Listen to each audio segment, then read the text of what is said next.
Maravilloso despertar y feliz presente. Bienvenido a tu canal Oasis de Sanación. Hoy me siento una privilegiada porque voy a conversar con María Yasemin Delgado. Es una abogada venezolana experta en proceso civil, diplomada por la Universidad Metropolitana de Caracas como promotora del bienestar. Es también psicoterapeuta gestal egresada del SENAIS. Es parte de la diáspora venezolana, por lo cual reside en Miami, Florida, y actualmente se desempeña como auxiliar de maestras de niños de un preescolar. Ella de eso nos va a contar. Yo he querido traer a María Yasemín porque siento que detrás de una gran mujer, como la considero, hay una gran historia. María Yasemín y yo somos amigas por más de 45 años, amigas, hermanas, comadres. No Hemos lo puedo creer. compartido una vida. Y siento que este es un espacio en el cual todas las personas que tienen dolores guardados como yo, que viví toda una vida con todo el dolor y el resentimiento de mis experiencias de infancia y adolescencia, puedan expresar eso que tengan todavía guardado, en relación con lo cual tanto María Yasemin como yo sabemos que esas emociones no gestionadas adecuadamente pueden explotar por algún lado en el cuerpo como una gran maestra de enfermedad. Entonces, bueno, dicho esto, bienvenida mi amiga María Yasemín. ¿Cómo te Muchas encuentras? gracias, amiga. Yo feliz aquí, un poco me llamó la atención que me pidieras esto, porque la verdad es que yo en algún momento como que intenté incursionar en redes, pero este sistema americano me fue absorbiendo y me fui más a lo operativo, que es lo que estoy haciendo ahorita. Y lo operativo cansa mucho el cuerpo. Entonces, y las redes exigen responsabilidad. Exigen que uno estudie, que esté presente, que no es el solo hecho de aparecer por aparecer. Entonces me llamó la atención y dije, bueno, y me ignore por qué me dice que me ponga en esto. Y anoche pensando cuando me escribiste, yo decía, oye, pero si es verdad que hay mucho que he leído y me puse a repasar mis libros y mucho que he vivido. Y bueno, si algún granito puedo regalar, chévere, maravilloso. Mira, yo siento que aparte de algo de tu historia que no conozcamos, como tú no conocías de la mía hasta que leíste Tu Gran Oportunidad de Sanar, porque bueno, nos embuimos en otras cosas, nos dedicamos a otras cosas, también siento que tienes mucho que aportar a la conciencia colectiva. Y haberte elegido para iniciar los programas en este canal Oasis de Sanación tiene una razón muy particular y profunda. Quiero que sepas, María Semín, que tú fuiste para mí un ejemplo de vida en todo mi trayecto. Te quiero hacer ese reconocimiento público. Yo no traje como tú manual de mamá, que eso siempre nos dicen, nadie trae manual de mamá. Y tampoco tenía referencia de mamá porque la mía me abandonó a los 4 años, pero me fui copiando de todo lo que tú ibas haciendo con tus hijos. Quiero decirte que te fui imitando. Mis hijos fueron al conservatorio musical porque los tuyos fueron. Claro que se los consulté y aceptaron, ¿no? Y fui haciendo, Yasemín, todo lo que tú fuiste haciendo con tus hijos. Y quiero que sepas que cuando hice un posgrado, porque tú me dijiste, bruja, como me llamas, abrieron un posgrado en la Universidad Católica de Derecho Procesal Civil, vamos a hacerlo, y yo lo hice. Y cuando estaba yo buscando ayuda terapéutica, porque ya estaba cuestionando en la crianza que le estaba dando a mis hijos desde el punto de vista del castigo, te comenté, Yasemin, estoy buscando ayuda terapéutica, necesito ayuda y tú me dijiste yo también y me recomendaron una terapeuta y esa terapeuta fue la gran y maravillosa Mariela Patillo, con quien tanto tú como yo y Aleida hicimos terapia y recuerdo en aquellos encuentros en mi casa los viernes para compartir lo que habíamos avanzado, lo que habíamos encontrado. Entonces, quiero rendirte ese homenaje, darte las gracias y bueno, comenzar con una primera pregunta que es para mí muy inquietante, que nos compartas esos aspectos de tu vida que sientas que puedes y quieres y que no los has difundido, que pudieran ser experiencias dolorosas porque nosotros generamos mucho resentimiento y vamos guardando eso y como ya dije, eso en algún momento explota. Entonces, si quieres compartirnos alguna experiencia de tu infancia, de tu adolescencia, que no hayas compartido y que sea este el momento oportuno y preciso para explorar, me encantaría. Gracias, Pino. Primero darte las gracias porque la verdad es que uno va caminando y va haciendo cosas como sin darse cuenta, pues. Yo siento que tú eres mi amiga y eres mi pana desde la universidad, como tú decías, desde que éramos vírgenes, unas vírgenes castas y puras. Y en ningún momento, o sea, como eras mi pana, pues eras mi pana y veía en ti una fortaleza. Así como tú veías en mí lo que veías, yo veía en ti la fortaleza, admiraba, wow, esta muchacha se viene desde allá de Oriente a estar en un espacio que no es propio y vivir allí y, sabes, todo eso me llamaba la atención y luego compartir con gente en unas habitaciones con gente que no tenían sus mismos valores y estar, pues, y echar para adelante. Yo eso lo admiré muchísimo de ti. Y luego cuando te hiciste abogado, admiré muchísimo también tu templanza para llevar lo jurídico adelante, montar tu escritorio jurídico. O sea que un poco tú veías en mí y yo veía en ti lo que en gestal llaman la proyección. Y era la proyección de lo bueno. Así que gracias por lo que me mostraste. Hoy en día veo como llevas tus redes y yo digo, qué maravilla. Como te decía mi hijo Rodrigo cuando tenía 3 años, Tom Norris sí es bien apretada, ¿verdad? Porque mira cómo va con las redes, así que gracias. Este aspecto que compartir, Mino, yo, bueno, no sé, he tenido mis subidas y mis bajadas. Eh, de mi infancia, yo creo que tuve una infancia protegida, cuidada. No recuerdo eventos terribles como tal. Mm, Mi madre se ocupó mucho como de que yo estuviera cuidada y tuve una abuela materna extraordinaria y el abuelo, bueno, creo que fueron mis aliados de la infancia. El primer gran evento para mí que tocó la puerta y fue fuerte fue la muerte de mi papá, porque yo tenía 15 años y ahí sentí como que me quitaron una alfombra y caí al piso de un solo platanazo porque mi papá murió de un día para otro. Sin embargo, Dios y el destino, la vida, no sé, me puso dos personas que me ayudaron, me protegieron, dos primas de mi papá. Mi padre muere un viernes y ya yo el lunes estaba en manos de esas dos señoras, que fueron quienes me siguieron acompañando, acompañando en el dolor, acompañando en el crecimiento, orientando. Y Y bueno, así fui como superando, porque era lo que había, pues la muerte de mi papá y ya. El otro evento que yo diría que fue traumático fue el divorcio, el momento del divorcio, que también fue para mí la misma historia. ¡Zas! Quitarte la alfombra voladora y caer al piso. Y otro evento muy difícil después del divorcio fue el día que se metieron a mi casa en Caracas. Yo estaba trabajando y fue duro para mí saber que mi hijo más pequeño y la muchacha que lo cuidaba habían sido amarrados y metidos en un cuarto. Para mí son de los eventos más traumáticos.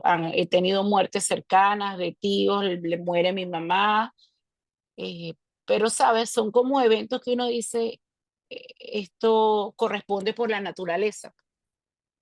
Corresponde que la madre se vaya, corresponde que un tío se vaya, corresponde que mi tía se vaya por la edad.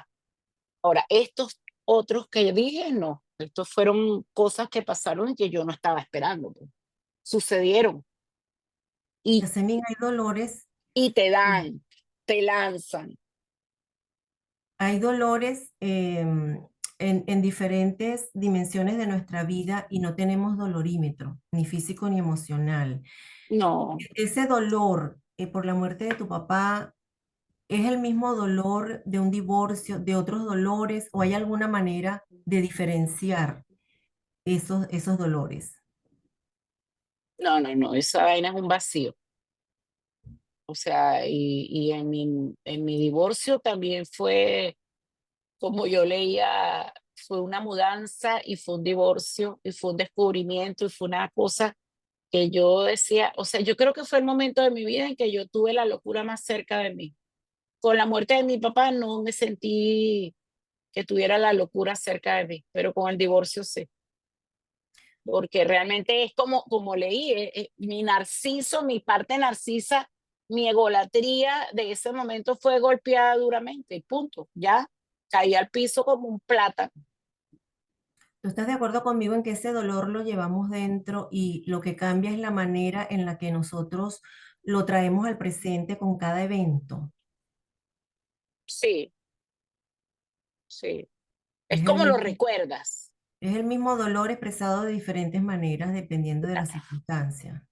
como lo vas recordando, como vas trayéndolo a tu memoria, eh, y después vas sanando, te vas dando cuenta que yo ahora lo veo a la distancia, y yo digo, wow, o sea, esa circunstancia, aquel momento vivida con la presente que soy hoy, creo que lo hubiese llevado de una manera distinta. No me hubiese agredido tanto a mí mismo. Yasemin, tú hablaste de dos personas que influyeron en tu vida, que se ocuparon de ti en medio del dolor que representó la muerte de tu padre. Esas personas eran parientes tuyas, entiendo. Sí, ¿Hay alguna persona que no fuese familia tuya, que también haya influido en tu vida positivamente dentro de tu infancia y tu adolescencia? oye, no, porque casi todos eran seres cercanos, o que yo llamaba tíos, eh, personas cercanas, tíos, sobre todo tíos, mi tío Néstor, que era el esposo de mi tía Consuelo, eh, yo lo sentí siempre, todavía lo siento muy cercano, es la persona que todas las mañanas me saluda de buenos días. Este, o sea, sí fue familia, realmente fueron familiares. Que yo haya visto a mi alrededor maestros, maestros que recuerdo con mucho cariño, de mi escuela primaria, por su cariño, por su amor, mis clases de catecismo también, la iglesia, la iglesia de esa parroquia de Antímano. Yo recuerdo esa iglesia como un gran centro de cobijo para niños, que fue donde recibí mi catecismo. Este, es lo que las cosas como, o yo elegí escoger lo más bonito, las personas más bonitas, y quienes estuvieron así cerca no tengo ahorita en la memoria de que me hayan marcado para mal. Y tú puedes decir a estas alturas que esos dolores los has superado, se supera el dolor. Sí, claro, mismo, sí. El recuerdo, te queda el recuerdo, es como mi madre murió hace menos tiempo y, y fue un dolor grande porque yo fui a verla y justo, o sea, yo digo, fui a verla a despedirme y llegando aquí a Miami, como a los 3, 4 días muere. Y yo siento que me dolió mucho, me duele mucho. Sin embargo, ya no tengo la fractura de la ausencia, esa fractura, eso que yo siento que te quitan una alfombra. No, ya no está, ya yo sé que no está. Mi papá hace mucho tiempo que sé que no está. Mi tía Elsa, que muere el año pasado también, y yo sentía como que ella había sido la persona que dejó mi padre para que me encaminara, se ha ido superando el dolor. Cuando la recuerdo, los recuerdos vienen con cariño, ya es distinto, hay una transformación. Es como, en mi caso yo diría, no, no me sacaron la alfombra. Era como hacerme unas heridas en el corazón y después yo me ocupé de ir sanando esas heridas. Y si bien están las cicatrices, las heridas están sanas. Entonces es la manera como yo veo ese proceso. Y bueno, es hermoso para quien te está escuchando, comprenda que nosotros podemos elegir ir sanando ese dolor, ir liberando ese dolor para vivir en armonía y en equilibrio. Hay Es el otra, principio de la libertad, amigo. Eso es el sí, principio de la libertad, que yo creo que es como lo de los estoicos. Es amar lo que es, no lo que uno quisiera que fuera. Eso fue lo que pasó. Eso así fue, esa es la historia. Así y, se vivió. y Entonces, aceptarlo. aceptarlo y ver un poco quién sería yo como no sé si recuerdas de lo de las cuatro preguntas. ¿Quién sería yo Sí, sin eso? de Sócrates. Sí, hay un libro de Byron, ya es que lo que pasa es que tengo la imagen en el teléfono. Byron Katie, creo que se llama, que ella trabaja sobre su trabajo terapéutico, se llama El Trabajo, justamente. Y las cuatro preguntas ¿es verdad? ¿Es absolutamente verdad? ¿Quién sería yo si no pensara de esta manera? ¿Quién sería yo si yo transformara este pensamiento en otra cosa? Y si realmente es absolutamente verdad que esto me tiró para el piso y me quitó la alfombra, no es verdad, no es verdad. Es Cuando yo como lo reviso eso, percibimos. claro, cuando yo le meto la lupa y veo esto no es verdad y o sea, no me quitaron ninguna alfombra, sencillamente pasó lo que pasó porque era la historia y el destino de mi papá que se fuera de esa manera y bueno, me tocó vivir lo que me tocó vivir y ya, y pasó. Entonces, por eso creo que entra el proceso de sanación más adelante en mi vida, cuando busco el mundo de la psicoterapia, para un poco darme cuenta, porque eso a los 15 años fue vivido de otra manera. Yo siento que cuando uno experimenta con aceptación y se da cuenta que esa experiencia, ya con conciencia, ¿no? Que nos viene a enseñar esa experiencia? Que eso a los 15 años no tenemos capacidad de tratarlo de esa manera. Encontrando ese aprendizaje, integrándolo a nuestra vida, podemos comenzar a agradecer la experiencia, incluso a bendecir a las personas involucradas, porque te quiero cerrar el tema del dolor con esto. ¿Tú también te sentiste libre de todo el resentimiento que tenías en relación a la persona que mató a tu papá? Yo creo que sí, Minore. Yo incluso hice, me acuerdo en ese momento, un seguimiento fuerte desde los 15 años. Bueno, ya yo tenía a mi hija cuando decidí ya parar eso, eh, de quién lo había matado. Y bueno, llegó el momento en que el fiscal me dijo, mira, si usted tiene hijos, ya sabes, como que, y ya yo estaba como que, ¿verdad? Tengo a mi hija, ese fue el destino de mi papá, ya había entrado en los temas de las constelaciones familiares y había como que entendido, bueno, era el destino del alma de mi papá, morir de esa forma. Hubo un agresor y él fue una víctima. Yo estoy detrás de un algo que nunca se supo. Eso fue en la época esa de los cuatro crímenes, cuatro poderes, que también pasaban tantas cosas en Venezuela, porque nosotros decimos, no, que en Venezuela pasaban cosas. O sea, no es que ahora aquello fue lo mejor, aquello fue lo que trajo la consecuencia de lo que luego nos pasó. Y lo que nos tocó vivir y lo que elegimos, pues, hablando en conciencia, Correcto, lo que experimentar. elegimos vivir nuestras almas y bueno, y es lo que ha pasado y ahora están todas un montón de almas dispersas en el mundo que yo tengo la esperanza, Minori, de que todos estos hijos y nietos en algún momento, mis hijos se ríen cuando yo digo eso, dicen cabaña, mamá, reconstruyan ese gran país que es Venezuela, Yo también tengo por, fe. porque son muchachos que se están formando afuera y se están formando ya con tú sabes, con un espectro más grande de todo lo que se puede llevar a nuestro país que tiene esa geografía tan maravillosa. Y también están viendo cuáles fueron los valores que teníamos y que nos llevaron a lo que pasó. Entonces, bueno, nada, yo creo que vamos a ir en mejora. Y en relación a la pregunta, yo siento que, no sé si perdoné, porque es que ni siquiera sé quién fue, pero esa situación la transformé. La persona que lo haya mandado a matar o que lo mató materialmente, también fue su alma eligió ser eso. Claro, pero tú sabes también como yo que ese perdón no se le da en este caso al agresor, que ese perdón es para nosotros mismos, para nuestra propia libertad. Para mí, porque yo siento que, bueno, ¿qué puedo yo hacer? ¿Qué más puedo hacer que lo que se hizo en su momento? Y ya que introdujiste ese tema, Yasemín, quiero preguntarte, ¿qué diferencia ves tú en esas generaciones de nuestra época, la nuestra, en nuestra generación y las generaciones que fueron sucediéndose, las de nuestros hijos, nuestros nietos, ¿En Venezuela o ya en el ahora mundo entero? en el mundo? Sí.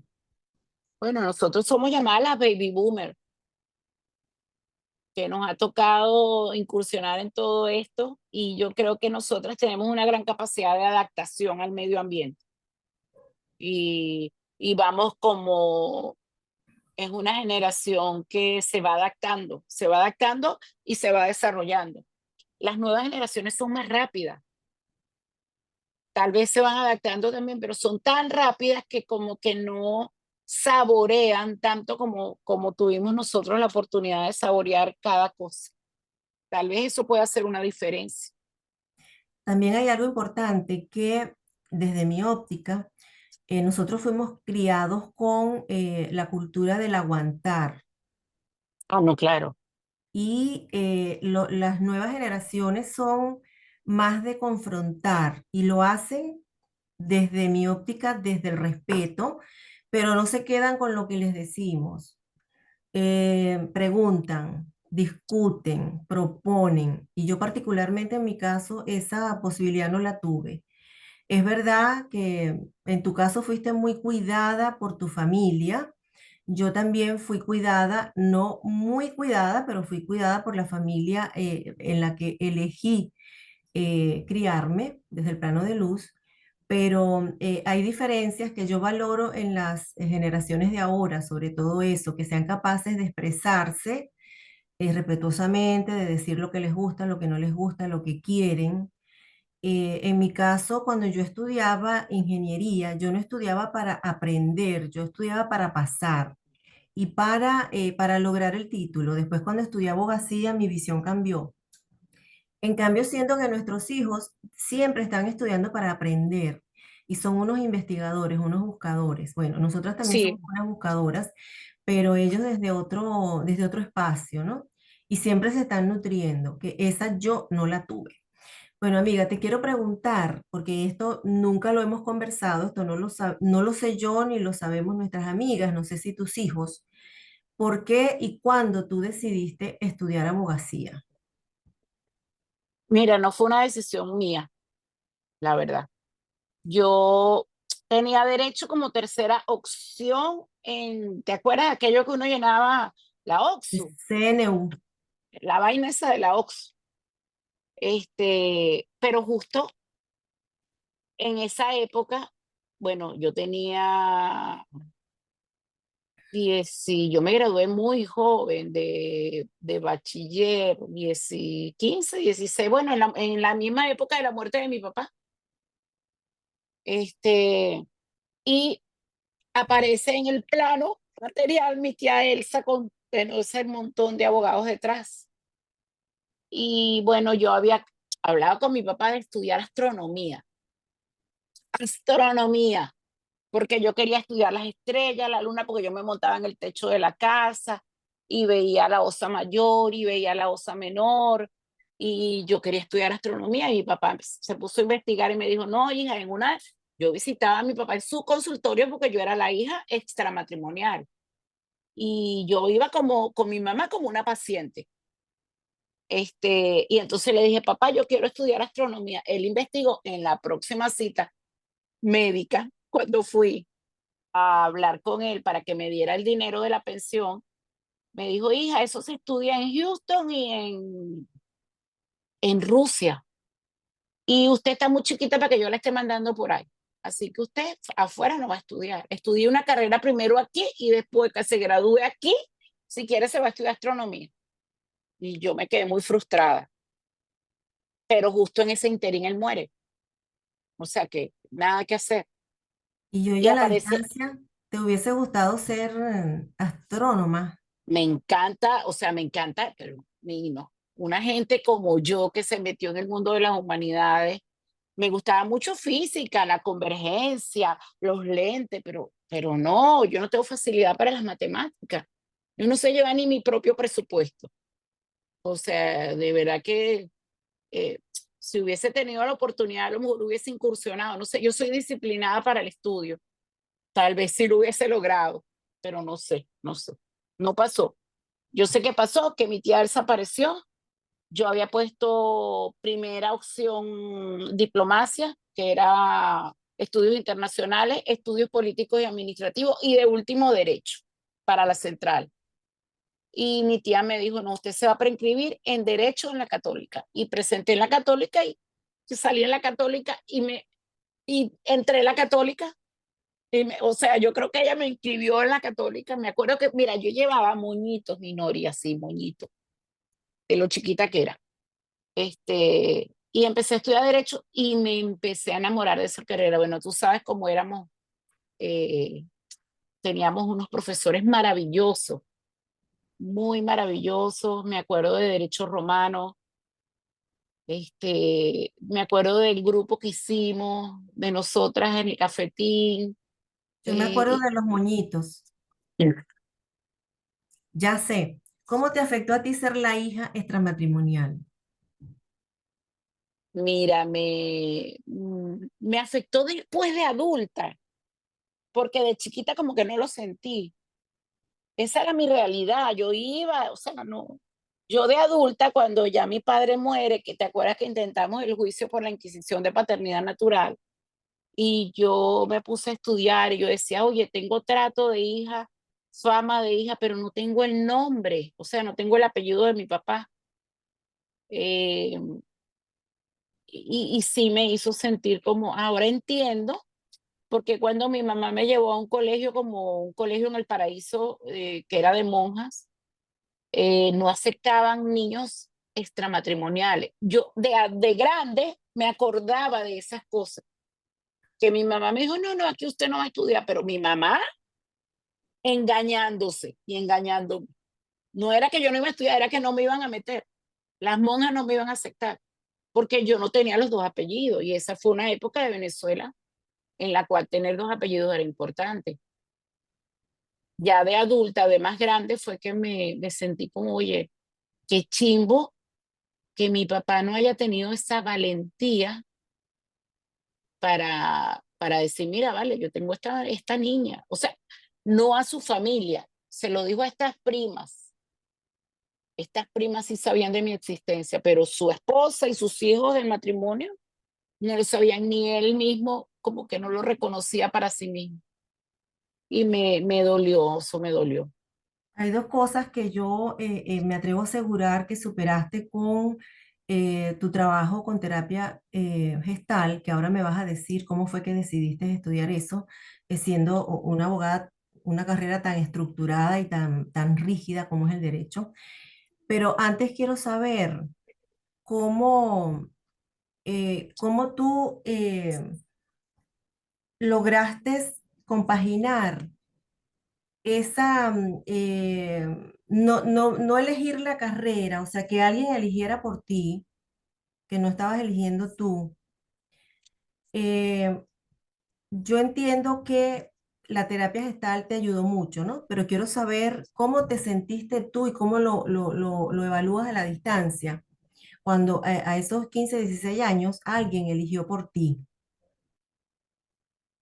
Wow, yo creo que fue una elección en función de mi bienestar de ese presente, porque estudiar derecho en ese momento me servía también para tener un trabajo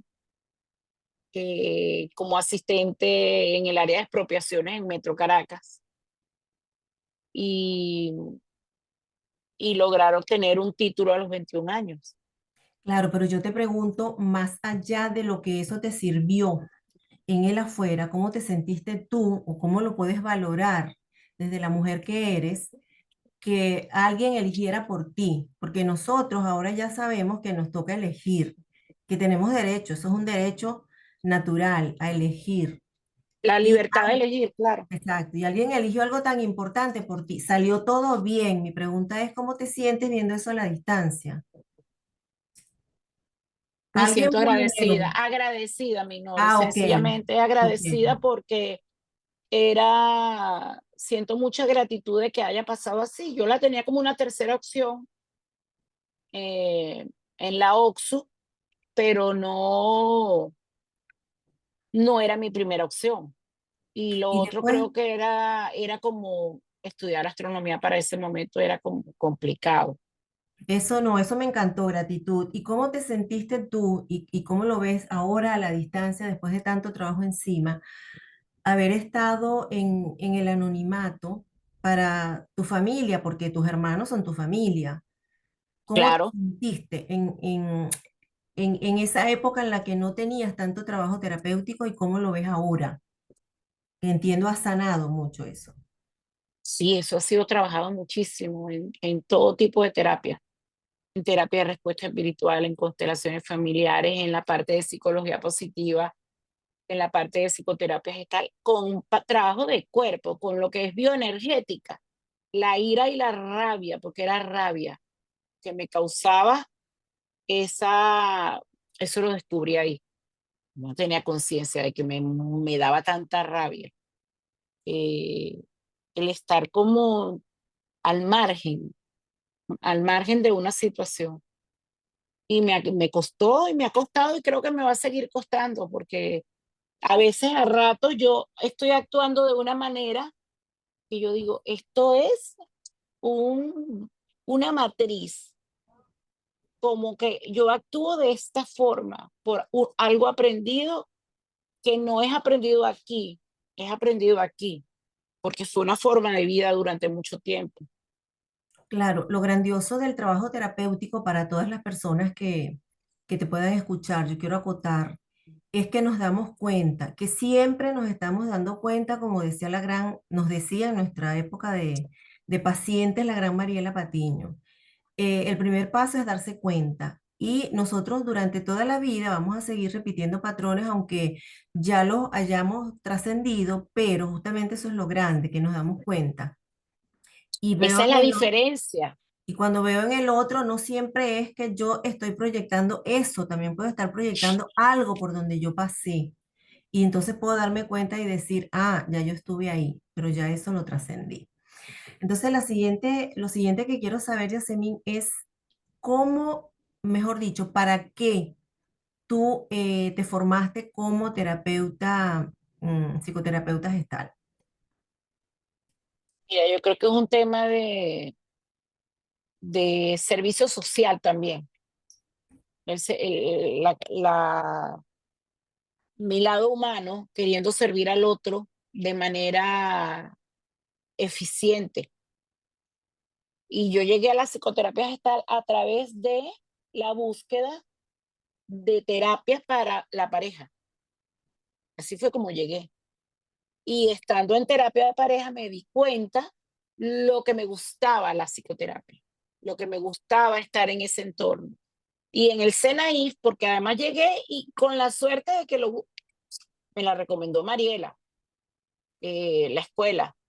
Me dijo, mira, aquí está esta gente, está Guillermo Feo, que es una maravilla, y, y están estos terapeutas. Y fui para allá y entonces, bueno, la curiosidad innata que tenemos los humanos, estando en sala de espera, me puse a revisar los folletos y me di cuenta, yo dije, oye, esto está bueno para mí. Total, que bueno, el matrimonio no se recuperó, pero la psicoterapia sí fue una elección para mí. Dije, ay, no, yo voy a estudiar esto, me gusta mucho. Y estudié 4 años allí de psicoterapia gestal hasta que me gradué. Y seguramente eso influyó mucho en tu proceso de divorcio satisfactoriamente, ¿no?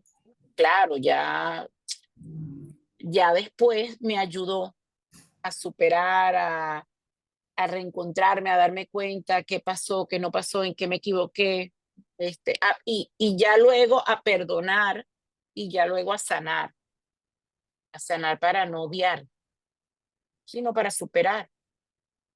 Eso es maravilloso. ¿Qué debería saber alguien que te escuche sobre la terapia gestal? Wow, que es una herramienta maravillosa de autopercepción de lo que está sucediendo, del darse cuenta. Yo creo que la palabra más importante en gestal es darte cuenta y hacerte responsable, porque las cosas son como están pasando y no como tú quisieras que fueran. Que por cierto, esa frase era, mi papá siempre me decía, hija, las cosas son como son y no como uno quiere que sean. Y eso se me quedó. Y, y la terapia gestal te ayuda mucho a darte cuenta, lo que está pasando es esto. Responsabilízate de eso y ve las opciones y haz tu cierre y date cuenta. Para mí, la gestal, desde el punto de vista existencial, es una de las herramientas más importantes en los procesos de sanación, porque además en la escuela de Guillermo tienen la parte corporal integrada y muchas de las cosas que tú no tienes aquí y no tienes aquí están instaladas en tu cuerpo, en la estructura de tu cuerpo y a través de los ejercicios de bioenergética van saliendo y vas sanando y te vas dando cuenta, tengo esto guardado desde hace tanto tiempo en mi corazón, en mi pecho, en mis piernas, en mis puños, porque esos puños cerrados que tantas veces tenemos cerrados, porque no, o aquí en la expresión, porque estamos rígidos, aquí aguantados, y a través de la bioenergética te vas dando cuenta. Son 4 años de estudio, pero son 4 años de entrega, 4 años de transformación. Entonces, recomiendo psicoterapia gestal para cualquier proceso de sanación. Maravilloso. Tú ya no te dedicas a la práctica, ¿verdad? Mira, yo hice, cuando llegué aquí, hice los cursos de coaching con el ánimo de eh, hacer coaching, tener la certificación de coach para poder aplicar herramientas gestal, o sea que lo pudiera hacer, porque la psicoterapia gestal como tal en este país es un tema de salud pública y no pudiera ejercer. O sea que la única opción que tengo sería a través del coaching con herramientas de gestal. Es la posibilidad cierta que tengo y eso pudiera hacerlo. O sea, eso Sin lo embargo, puedes hacer. A mí me eso encantaría lo que puedo lo hacer hicieras. y operativamente pudiera hacerlo porque mi parte jurídica, o sea, yo no voy a hacer algo que no pueda hacer en un territorio, geografía, donde no se puede incursionar. En áreas de salud mental, si usted no ha pasado por las universidades de este país y no tiene una licenciatura, porque aquí hay que tener licenciatura hasta para pintar uñas. Bueno, pero Entonces, en base a lo que hiciste, lo puedes hacer y me encantaría que lo hicieras porque eso también va a ayudar a aportar a la conciencia colectiva. Si la actividad que nosotros desarrollamos toca un solo corazón, eso es valioso porque el cambio comienza por cada cual. Entonces, eso a mí me parece maravilloso. Voy a dejar en descripción tus datos por si alguien te contacta y lo puedas ayudar con esa terapia que a mí me parece maravillosa. Y yo recuerdo en un trabajo terapéutico que hice contigo en relación con la terapia gestal, cómo pude tomar conciencia que ya mis hijos eran dos seres individuales. No sé si te acuerdas que nos sí, generó mucha hilaridad porque me sí, mandaron yo quería, recuerdo que la anécdota era que yo quería ir a Mérida y mis hijos querían ir a Margarita, yo quería ir a la nieve, ellos querían ir a la playa. Y ya eran unos adolescentes que podían decidir y podían andar solos y teníamos ese conflicto. Entonces tú me dijiste, agarra a tus hijos y yo cuando agarré a mis dos hijos y caminé enseguida me di cuenta que así no era, que eran dos seres individuales. Fue muy gracioso, fue maravilloso, siempre recuerdo esa anécdota. que es la belleza de la gestal, me ignori, porque Sí, tú a través de un experimento creativo te vas dando cuenta, porque tu cuerpo te dice, oye, yo no puedo con esto, ¿cómo yo voy a arrastrar estos dos mamotretos de cojines? Porque los cojines representan situaciones y representan peso y te dicen, mira, no puedo con esto. Es de nuevo, Gestales es una de las psicoterapias que para mí es maravillosa. La parte de psicología positiva y la parte cognitiva conductual la aprecio muchísimo, pero para la parte emocional creo que Gestal es la mejor para mí. Y te agradezco mucho tu generosidad, Minori, de abrir este espacio porque como que me reconcilias con algo que me gusta hacer y que siento que puedo hacer. Así que Como muchas dice, gracias. como dicen en Uruguay, vamos. Vamos pues. Sí, ya sé. Otra cosa de la que quiero que hables es de tu trabajo como auxiliar de maestra trabajando con niños. ¿Cómo llegaste ahí? ¿Cómo te sientes? ¿Qué Me crees que estás siento aportando? feliz, Minori, Phil. Mira, esto ha sido, ¿qué hice yo con todo lo que traía de allá? Yo traía estructura en el área de estudios universitarios, con posgrados en un área X, traía los estudios de psicoterapia gestal, la psicología positiva, y quise aquí hacerlo a través del coaching. Eh, Sin embargo, tenía que incursionar en las redes sociales y es lo que me ha costado más, pues. Y ahí yo dije, no, pero yo tengo que producir, aquí hay que generar recursos. Entonces, bueno, nada, amalgamé todo eso, como que le eché la, ¿sabes? Como haciendo una receta de cocina. Y yo dije, oye, es área de desarrollo humano. Yo he estado siempre en el campo de las humanidades, en el área de desarrollo humano. Y comencé en ese momento que yo no estaba trabajando, porque decía, yo no, o sea, trabajar aquí en una tienda, no, yo no puedo trabajar en esas vainas tan estériles. Yo necesito algo donde yo vea producir o florecer. Comencé ayudando a mi hija a llevar al bebé a la preescolar y el nené normalmente tiene situaciones de apego, entonces mi hija me decía, mami, si lo llevas tú, a lo mejor no se queda tan mal. Y comencé ahí, tú sabes, a filtrar y a entrar a la escuela de él. Y comencé a preguntar, curiosidad, otra vez la curiosidad. Y comenzaron las personas que trabajaban allí a decirme, ay, no, mira, haces los cursos en el Miami Dade College, después ahí estudió en la Florida International University. Y así comencé, mi Nori, con mi nieto mayor, que ahorita tiene 9 años, tiene Paul. Y comencé por ayudar a mi hija y estar un ratico con mi nieto, que el desapego no fuera tan duro y mi sensibilidad con los niños, que tú sabes que siempre la he tenido, porque siempre me han gustado los niños. Y comencé a trabajar con niños y me encanta, me los veo florecer y aplico herramientas de psicología positiva, aplico herramientas de estar con las mamás, con los niños y eso me da una felicidad.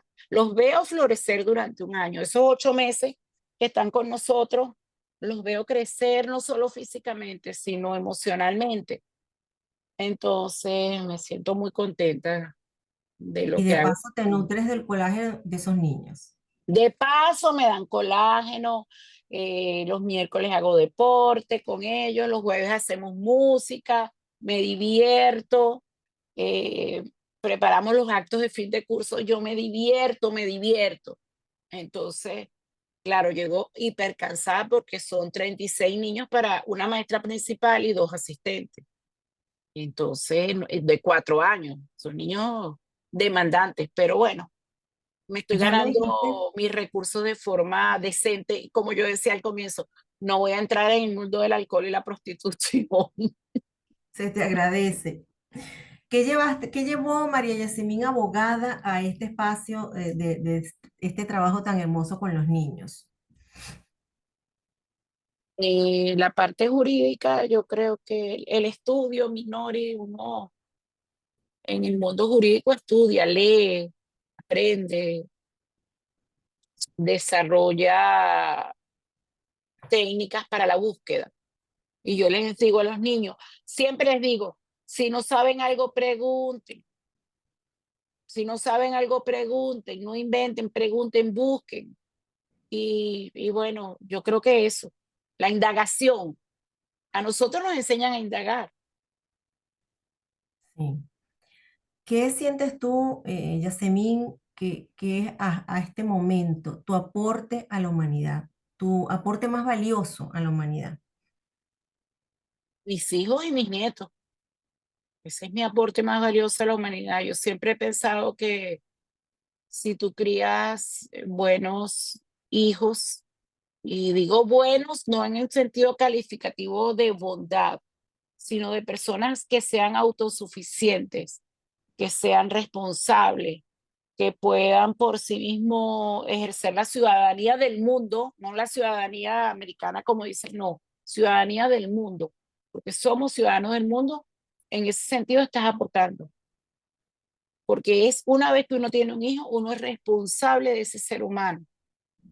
Ese ser humano avanza y se puede desarrollar y a su vez aportar al mundo de acuerdo a lo que nosotros le vamos dando. Ser un buen ser humano en el buen sentido de la palabra. Un buen ser humano, un ser humano que sea autosuficiente y que se desarrolle y haga el bien sin mirar a quién. Eso. Ya sé, terminando ya con esta conversación tan amorosa, ¿qué sientes tú cuando piensas en la diáspora venezolana? Mira, me da un poquito de, son como dos emociones encontradas. Por una parte hay tristeza y por otra parte hay esperanza, fe, gratitud. La tristeza porque el desarraigo duele, duele, porque sí duele, yo lo he sentido. Y por otro lado la esperanza, la fe de lo que te dije hace un ratico, que todos estos niños semillitas de esa diáspora en algún momento van a regresar, sea de manera permanente o por visita a reconstruir un país que bien lo necesita. Y, y bueno, yo no sé si yo voy a estar y tú vas a estar, pero yo siento que eso va a pasar. Y Yo también bueno, tengo esperanza. Yasemin, ¿algún mensaje que tú quieras dejarle a la audiencia de Oasis de Sanación? mira que busquen ese oasis de sanación. Qué bello el nombre, me ignoré. Que revisemos, que no demos las cosas por sentado, que permitamos la curiosidad y indaguemos de forma apreciativa, como lo aprendimos en nuestro estudio de psicología positiva. Indaguemos qué es lo que está pasando con esta situación que me afecta tanto, qué es lo que está sucediendo en mí, qué es lo que me está tocando del otro. Indaguemos, busquemos. eh, yo le agradezco mucho a este país el haberme acercado a la mano de Jesús de la Misericordia. Indaguemos y nos encontremos de nuevo con Jesús de la Misericordia, con nuestro ser, con nuestra alma, para buscar una vida más de oasis, más placentera, más tranquila, porque la merecemos. Merecemos estar en paz y la paz es innegociable. Bueno, Yasemin, de ese tema vamos a hablar en otra oportunidad porque es maravilloso, de todo el tema espiritual y todo lo que hemos avanzado nosotras en ese camino, porque bueno, por elección.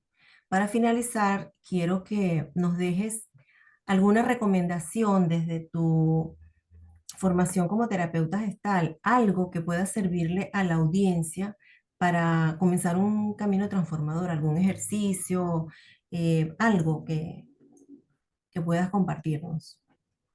Mira, a mí no, yo creo que un poco eso de lo que te dije hace un rato de la- el trabajo de Byron, es que no recuerdo si es Byron Katie o Byron Katie, con el tema del inglés, que es eso de cada vez que tengas una situación te preguntes, ¿es esto cierto?